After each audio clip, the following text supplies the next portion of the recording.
Hello, my name is Steve Miller and I'm the Technical Marketing Manager for the Physical Modeling Tools at the MathWorks. In this presentation we're going to see how to design a wind turbine using model-based design. There are a few key points that I would like to make sure you take away from this presentation. First, we're going to see that efficient design of wind turbines requires a smooth and continuous development process. We'll see that if the simulation model exists in one environment, is connected to the requirements documents, and is used to produce the embedded software that will be on the wind turbine, we can develop much more efficiently. We'll also see that the ability to easily adjust the level of model fidelity will enable us to detect integration issues earlier in the development process. We'll see that we'll sometimes use ideal models of actuators to determine more detailed requirements. We'll then replace those actuators with more realistic designs to test their performance. And while we're focusing on actuator design, we may ignore other systems entirely so that we can focus on the system of interest. And finally, we'll see how automatically documenting tests can speed up design iterations and provide necessary proof of system performance. We're going to produce a report that shows the configuration of our system, the performance of the design, and indicates whether or not it passed a certain test. Here's the agenda for our presentation. We'll first have an overview of the wind turbine model. We'll then talk about the benefits of using a model-based design process. We'll then go through the steps that you would go through when developing using model-based design, linking the model to the requirements, determining more detailed requirements, testing for system integration issues, automatically performing and documenting tests, and then producing code. We'll now take a look at the wind turbine model. Here's the model that we'll be working with. We have on the right side blocks that represent the physical system, the mechanical, hydraulic, electric, and so on systems that compose a wind turbine. In the center we have the controllers that control pitch and yaw, and on the left side we have a supervisory controller that controls the state of the turbine. At the top we have the aerodynamic models, and on the left hand side we have the different inputs that we use to exercise our system. We have a number of plots that we can watch during the simulation to see what the results are, and we have a three-dimensional animation that will show us how the system is running.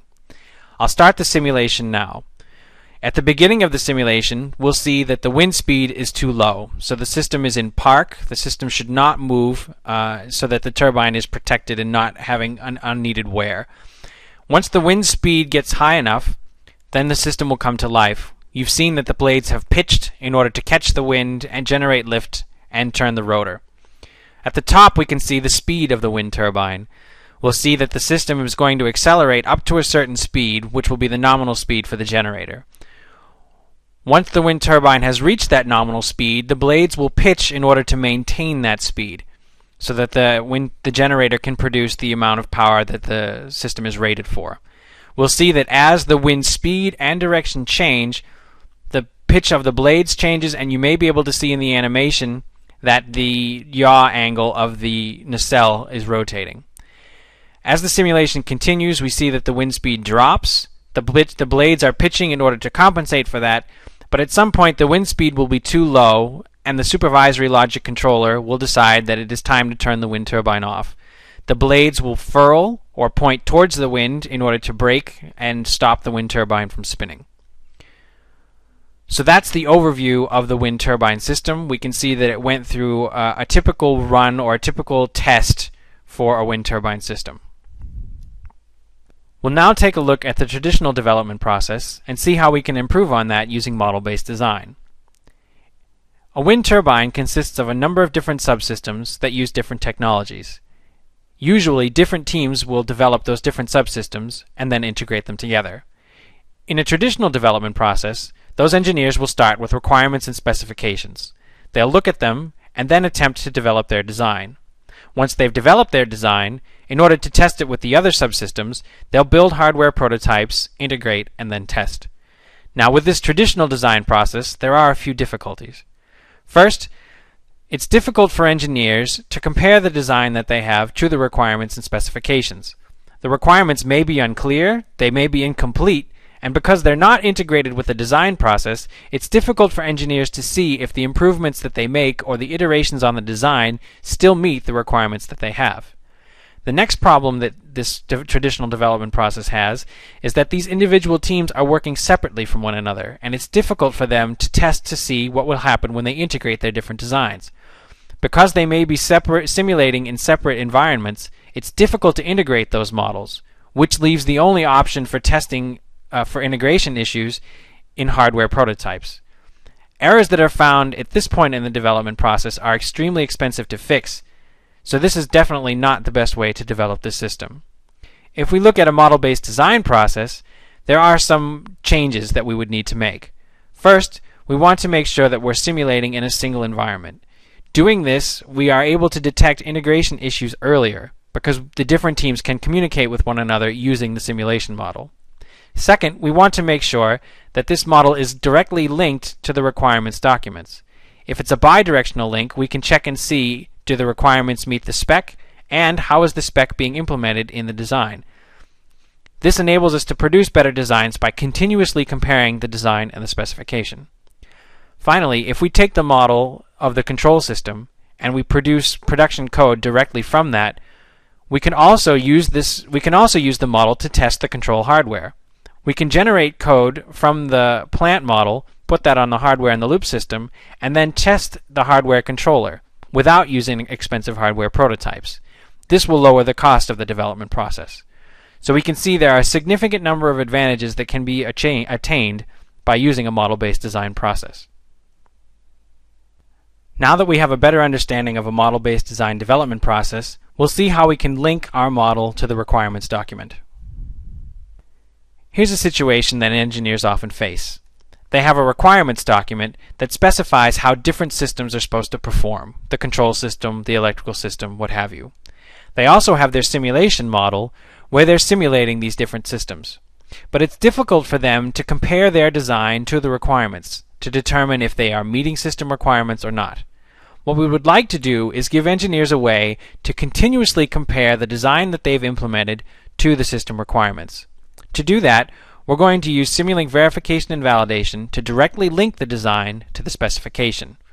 We're going to see that in our model, we can right-click on a portion of the design and we'll find a link that will take us into a Word document where those requirements are specified. We'll jump directly to the portion of the document that specifies the requirements for this system. We'll also see that there's a link that enables us to jump back into the model, so that if we are looking at a certain requirement and we want to see how the design has been implemented, we can jump straight to the model. I'll now switch over to the model to show how this is done.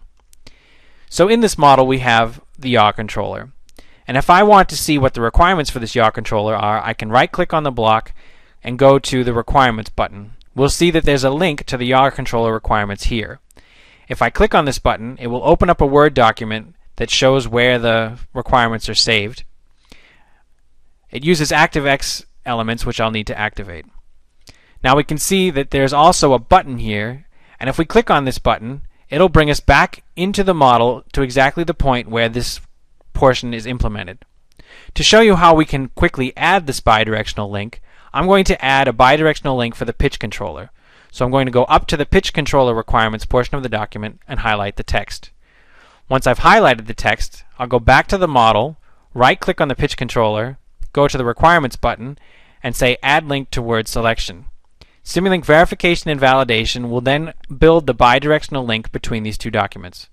So I can see that I now have a button here that will take me into the model directly to the pitch control subsystem. And if I right-click on this block, I'll see that I have a link to the pitch controller requirements portion of my requirements document. So now we can see that it is now easy for me as the designer to check and see what my requirements are, or for someone who's looking at the requirements document to see how the design has been implemented for that system. Now that we've seen how we can establish a bidirectional link between the requirements and the model, we'll see how we can use the model to generate more detailed requirements for the system. A situation engineers often face is that the requirements they're given at the start of a development process are insufficient to produce the final design. Another related situation is that those requirements that they're given at the start of the development process change as the system is developed. In this example, we're going to see how we can use simulation to determine a more detailed set of requirements for a pitch actuator. In a pitch actuation system, we have a mechanical linkage that can rotate the blade of a wind turbine to a certain angle. A control system in the wind turbine determines what that angle should be. The control system for the actuator will see how much the mechanical linkage has extended or contracted in order to determine what the force is that that actuator should apply. We're going to use simulation to find out the magnitude of that force and the speed at which that force should be applied to achieve a certain performance. We're going to use an ideal actuator in our system to do that. We run the simulation until the simulation produces a performance that meets our requirements, and then we'll measure the force that was produced. We can then use this force to size the actuator if we're choosing it from another company, or to design that actuator ourselves. I'll now switch over to the model to show how this is done. I'm going to open a separate model that has the mechanical linkage for the blade, an ideal actuator, and the controller. If I run the simulation, we'll see that we have our blade, the mechanical linkage, and it moves through a certain profile. Over here we see the performance of the system. The pink line is the command, and the yellow line is the actual pitch of the blade. So if we run this simulation like this, we can see if this is acceptable performance, this is how much force is required of our actuation system, magnitude and speed. And we can use this information to size the actuator. The mechanical system that we have here is modeled using some mechanics, and we can see the mechanical system here with the different parts, the joints, and so on. And if we go back into our model, we can see the ideal actuator that we have here and the control system modeled in Simulink. Using this simulation model, we're able to determine a more detailed set of requirements that we can use for more detailed design of this actuator. Now that we've seen how we can produce more detailed requirements from the simulation, we'll see how we can integrate these different subsystems together. A wind turbine is composed of a number of different systems using different technologies. These systems have to work together. If we wait until we build hardware prototypes to test for integration issues, the errors that we find will be very expensive to fix. We need to have ways of testing for system integration issues before building hardware prototypes. To show you how this can be done, we're going to do this in the Simulink environment. We're going to integrate the different systems together looking for integration issues. We'll see that we're going to replace ideal actuators with more realistic actuators in order to see what the performance of those systems would be and how they interact with one another. We'll also see that we will gradually include more and more systems to test overall system performance. I'll now switch over to the model to show you how this works, how we can gradually include all of these different systems into a single simulation environment. So here's the model that we've been working with. We previously performed an ideal pitch test, where we used ideal actuators to determine the force and speed necessary for the actuator in this system. Now what we'll do is we'll include a hydraulic actuator. So this is a more detailed design of the hydraulic system. The actuation system for a hydraulic actuator, as you would expect, includes things like hydraulic cylinders, valves, orifices, accumulators, and so on. We can now use this more detailed model of the actuator to test system performance. Once we're happy with how this actuation system performs, we can then test the yaw system. So what I'm going to do is I'm going to lock this system and then bring in the yaw system. At the moment you can see we've been testing the pitch system. The yaw system has been ignored. So now what we're going to do is we're going to include a servo motor yaw system where we have electrical motors that act to turn the nacelle. Now if I go into the subsystem, we see we have the mechanical system, which includes the yaw ring and the yaw gears. And then we have here the 4 servo motors that are used to rotate the nacelle.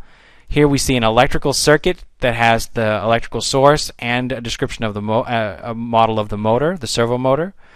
And if we go to the next subsystem, we can see the planetary gear models that are used to increase the torque of the motor. So now at this point we've included the yaw system. We could run tests here to see how the yaw system performs. When we're happy with that system, we could then include the hydraulic system that we've been working with to see if these two systems would have any integration issues. It may be that oscillations in the pitch system excite oscillations in the yaw system. This is an integration test we would want to perform in simulation before doing it on hardware. Once we're happy with how these two systems integrate, we can then move further down the line. We can then unlock the hub, allowing the hub to rotate, and then include the gear train. At the moment, as you can see, all of the tests we've run so far, we've neglected the gear train. We can now switch subsystems here and incorporate the gear train into the system, where we have planetary gears and other gears to increase the speed of the shaft that will go into the generator. Once we're happy with how these systems integrate, we can then move on to the electrical system. If I go into the generator subsystem, I can see that at the moment I'm only modeling the mechanical loads. But again, I want to test to see if oscillations in this part of the system will excite harmonics in the electrical system. I need to bring that system into my overall model. So now when I go into the subsystem, I see that I have modeled the electrical system. I have an asynchronous machine that is generating power. That electrical connection to the grid is modeled here, where we have switches that enable it to connect or disconnect from the grid, the transformer to change the voltage, and then the three-phase connections that go down to the grid. So you can see that we've now gradually incorporated all of these systems into our model. If I go back up to the top level, we can also include aerodynamic effects. So what I'm going to do now is include a Simulink model that takes the wind speed, direction, pitch of the blades, and so on to figure out what the loading on the blades is. And you can see we've used Simulink to do this and incorporated different measurement data that has been used to determine what the lift and drag coefficients would be. Now, if you want a more detailed model of the aerodynamics, you may choose to program that in embedded MATLAB.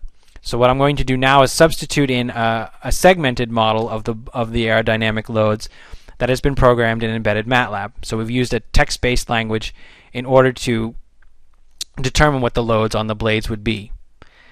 So now the next level of system that we may want to look at is the supervisory control. So what I'm going to do is I'm going to include the supervisory control system, which has been modeled in Stateflow. So here you can see we have a state machine that describes the supervisory logic for the wind turbine. This is a very simplified version of that logic, but it is to give you an idea of how we could define this logic. The different states of the turbine are shown by these different symbols: park, startup, generating, and break. And we can see that these transitions describe when we would transition, or when the wind turbine would transition from one state to another. Inside we see the different outputs, again determining whether or not certain systems should be turned on or turned off.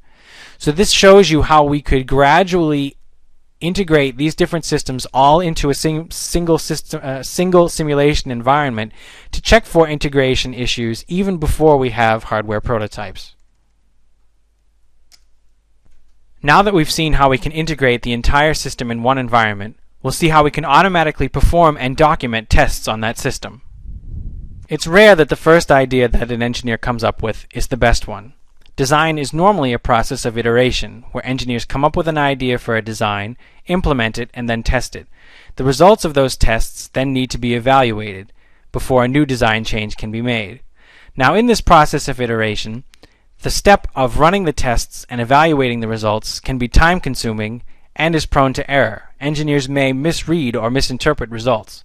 In order to enable engineers to iterate more quickly, therefore shortening the development cycle and producing better designs, we need to give them ways of automating the test process and the evaluation of the results.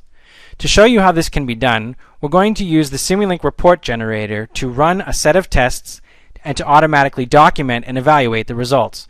We'll see that the document that is produced will have screenshots of the model, of plots, and indicate whether or not the design has passed or failed certain tests.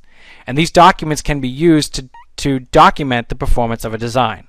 I'll now show you an example of one of these reports. So here is an example of a report produced by the Simulink report generator. It's an HTML document that's broken up into different sections. For example, an ideal pitch test, a hydraulic pitch test, and so on. If I scroll down the document, we can see that we have included MATLAB code, a screenshot of the model, screenshots of the different plots that were produced that show how this design performed, and even a set of text that says that this design has acceptable performance for this test. Now, to show you how we can automatically produce this result, I'm going to open the Simulink report generator. Here you can see a template where we have set up a report to be run.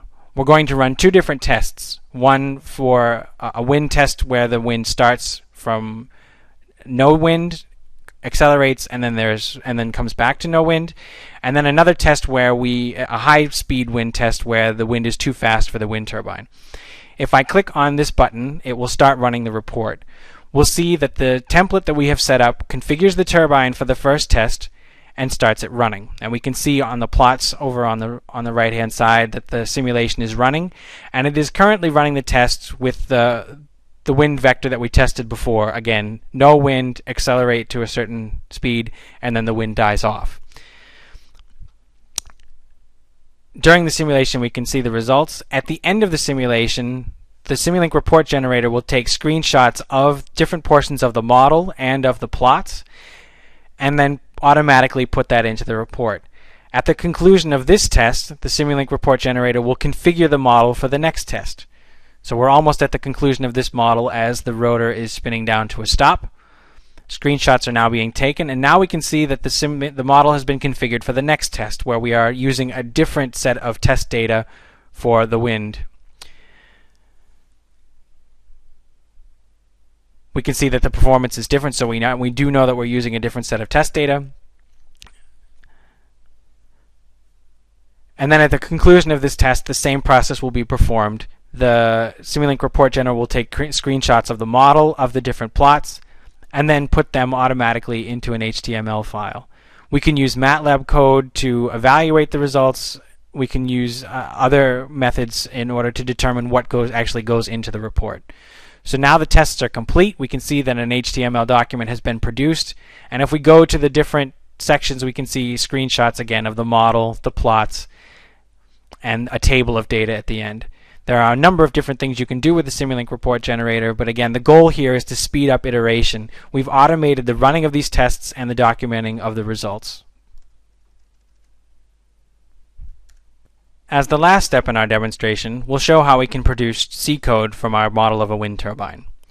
One step that we may need to go through while developing a wind turbine is to run a series of simulations that determines whether or not the turbine is sensitive to certain parameters or to certain elements in our model. Running this set of tests may take a long time depending on the number of parameters that need to be tested or the number of values. What we want to do is we want to minimize the amount of time it takes to run this parameter sweep.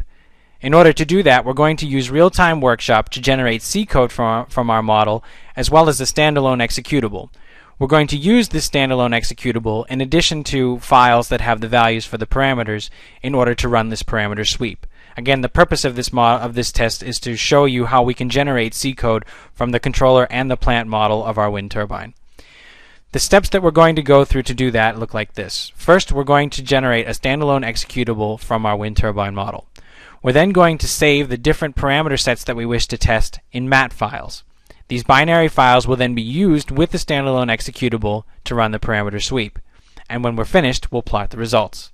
I'll now switch over to MATLAB and Simulink to show you how this works. So I've created a script that will walk us through the steps that we need to go through in order to produce the standalone executable and to run the parameter sweep. First thing that we'll need to do is to produce the standalone executable. We're using Real-Time Workshop to convert our model of the wind turbine into C code and then into a standalone executable. You can see on the left-hand side the files of the directory we're looking at. When the process of building the standalone executable is complete, we'll see on the left-hand side a .exe file. That .exe file will be the standalone executable for this system. Here you can see the visualization. I'm going to close that window because we don't need it. On the right-hand side, we see the messages that are being produced as we go through this process. You may have seen that we are producing also C code for the supervisory logic that was programmed in Stateflow. We're also producing C code for all of the elements of the model, including the mechanical simulation and the other actuators that were in the system. So we can see that the exe file has been produced. This is our standalone executable. The next step that we need to do is to produce the files that have the values of the parameters that we wish to test. For this test, I'm only going to produce one set of parameter values because we only need to see, for time reasons, we're just going to run one test. The next step will be to run the standalone executable with the file that we've produced. So you can see here's the file that we have produced, wind turbine parameters 01.mat. That is the file that contains the values of the parameters we wish to test, and the results will be stored in results01.mat. This exclamation character is so that we will execute this command in a DOS window. So that's how we can run the standalone executable. So we've executed the commands, and we can see a message in the MATLAB command window that the simulation is running. And when the simulation is complete, we will see a message in this window saying that it's done, and we'll see in the directory that we've been working with a mat file called results_01.mat. That's where the simulation results will be stored, so the simulation results in time. Again, if we were to run this if we were to run a parameter sweep over a larger set of parameters, we would generate multiple parameter files and then script those results. Again, the main purpose of this demonstration is simply to show you that we can generate C code from these models. In this case, we're putting it in a standalone executable, but it would be possible to put that code on an embedded controller or hardware in the loop system. So we can see that the simulation is complete. We also have the results file 01.mat. We'll now load those results back into the MATLAB workspace and produce a plot so we can see what they look like. And we can see we've chosen to plot the gear train torque. Again, these are the results of the standalone simulation. So you can see from this example, we've developed the model to a certain point. We did manage to convert it into C code, in this case to run a parameter sweep, but we could put that code onto an embedded controller to do further tests. So to summarize what we've seen in this presentation, we've seen that efficient design of wind turbines requires a smooth, continuous development process, where the simulation model in one environment is linked to the requirements and specification, and is also used to produce the code that will go on the final system.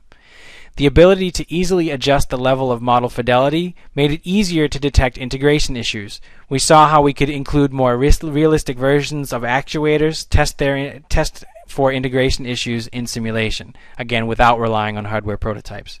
And finally, we saw that we were able to automatically test, document, and evaluate the results of tests that need to be run on our system, with the goal of speeding up the development process and producing better designs. Thank you for attending this presentation.